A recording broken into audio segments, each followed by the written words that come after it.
ایک موومنٹ چل پڑی اور اس نے ٹیررزم کی جو ہے ایک شکل اختیار کی جی. اب وہ محرکات جو اس ٹیررزم کو لے آئے ہیں کو جو ہے وہ اس کی وجہ بنے ہیں اس کو کیسے ختم کیا جائے اور کون سے اقدامات کیے جائیں کہ جو سے بلوچ جو نیشن ہے وہ مطمئن ہو جائے اور ان کو جو ہے انٹیگریشن کی طرف کیسے لے جائیں. تو اس کے لیے جو جتنی بھی نان کائنیٹک اپروچ ہے اس پر جو ہے وہ غور و فکر کرنا چاہیے کیونکہ مسئلہ ایگزسٹ تو کرتا ہے کہ جہاں پر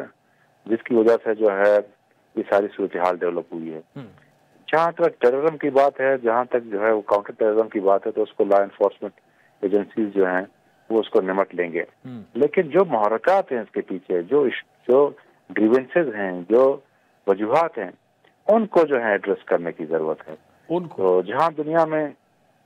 اس طرح کی جو ایشوز آتے ہیں تو لوگ اس پہ ریسرچ کرتے ہیں, لوگ بیٹھتے ہیں, تھنک ٹینکس بیٹھ جاتے ہیں, تو اس میں ایک ریسرچ بیسڈ ایک سولوشن کی طرف ہمیں جانا ہوگا. ٹھیک, چلیں زہیر بلیدی صاحب بہت شکریہ. ظاہری صاحب, پرائم منسٹر صاحب ایک تو بتائیں کیا ان کی ایکٹیویٹیز رہیں اور کیا واپس وہ آ گئے یا آج رات کوئٹہ میں ہی ٹھہریں گے, اور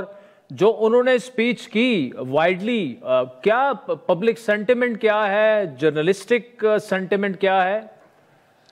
جی بالکل شاذب, اگر ہم بات کرتے ہیں پرائم منسٹر کے آج کا جو ایک روزہ دورہ تھا, ایک روزہ دورہ مکمل کر کے اب سے کچھ دیر قبل ہی ان کی واپسی ہوئی. تاہم ایک روزہ دورے کے دوران ان کے صرف اور صرف 3 یہاں پہ پروگرامز منعقد کیے گئے. سب سے پہلے وہ کور ہیڈ کوارٹر گئے جہاں پہ نہ صرف آرمی چیف سے انہوں نے وہاں پہ نہ ملک بلکہ انہیں سیکورٹی کام کی جانب سے بریفنگ دی گئی اور تمام تر صورتحال جو آپریشن آج مشکاف آپریشن جاری رہے اور ان کی تمام تر صورتحال سے انہیں آگاہ کیا گیا. جبکہ اس کے ساتھ ساتھ جو زخمی گزشتہ شب کوئٹہ منتقل کیے گئے تھے مچ سے, جن میں جو 13 زخمی تو انہیں سی ایم ایچ منتقل کیا گیا جبکہ 16 زخمیوں کو ٹراما سینٹر کوئٹہ لایا گیا اور ان زخمیوں کی عیادت بھی کی انہوں نے. اس کے بعد ہی انہوں نے وزیر اعلیٰ سیکریٹریٹ میں امن و امان سے متعلق اجلاس سے خطاب کیا اور اجلاس سے خطاب کے دوران انہوں نے ان تمام تر پہلوؤں پر انہوں نے نظر ڈالی. تاہم اس موقع پر جو یہاں پہ سیاسی قائدین سیاسی رہنماؤں کا یہ بھی موقف ہے کہ ان کا جو اسپیچ تھا مکمل وہ سب سے زیادہ تر ان کا جو پی ٹی آئی گورنمنٹ سابق گورنمنٹ پر تنقیدی تھا کیونکہ انہوں نے نہ صرف خیبر پختونخوا حکومت کو تنقید کا نشانہ بنایا جبکہ انہوں نے ٹی ٹی پی کا دور بھی یاد کیا کہ سابق ادوار میں ٹی ٹی پی سے جو تعلق جوڑا گیا جس کی وجہ سے ملک میں دہشت گردی کی لہر جاگ اٹھی ہے. اور اس کے ساتھ ساتھ انہوں نے بلوچستان کی جو موجودہ صورتحال ہے اس پہ نظر ڈالتے ہوئے انہوں نے صرف 300 طلبہ کو جو تربیت کے لیے انہوں نے کہا کہ جو زرعی تربیتی ورکشاپس ہے یا ان کو مختلف یونیورسٹیز میں داخلہ دیا جائے گا. اس کے ساتھ ساتھ لیپ ٹاپ اسکیم کا انہوں نے ذکر کیا. تو اس موقع پر جو سیاسی قائدین سینئر تجزیہ کاروں کا یہ کہنا ہے کہ بلوچستان ایک طرف دہشت گردی کی لہر میں اور انہیں جو اقدامات کا ذکر کر رہے وزیر اعظم تو یہ تو بلوچستان گورنمنٹ کے بھی ہاتھ میں لیپ ٹاپ اسکیم. اس سے قبل بھی گورنمنٹ بلوچستان حکومت کی جانب سے تقسیم کیے گئے لیپ ٹاپس. اس کے ساتھ ساتھ اگر بات کریں تو موجودہ حکومت کی جانب سے بھی ملک کے نہ صرف ملک کے بلکہ بیرونی ملک کے یونیورسٹیز میں بلوچستان کو مختلف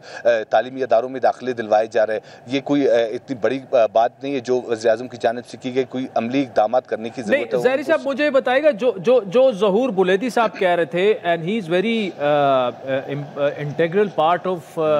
جو گورنمنٹ ہے بگٹی صاحب کی, بڑے پاورفل وہ منسٹر ہیں, وہ یہ کہہ رہے ہیں کہ جو ریزنٹمنٹ ہے وہ اس کو ایڈریس کرنا چاہیے, اس کی وجوہات, اس کے محرکات. لیکن جب ہم بات کرتے ہیں تو وہ کہتے ہیں یار یہی لوگ تو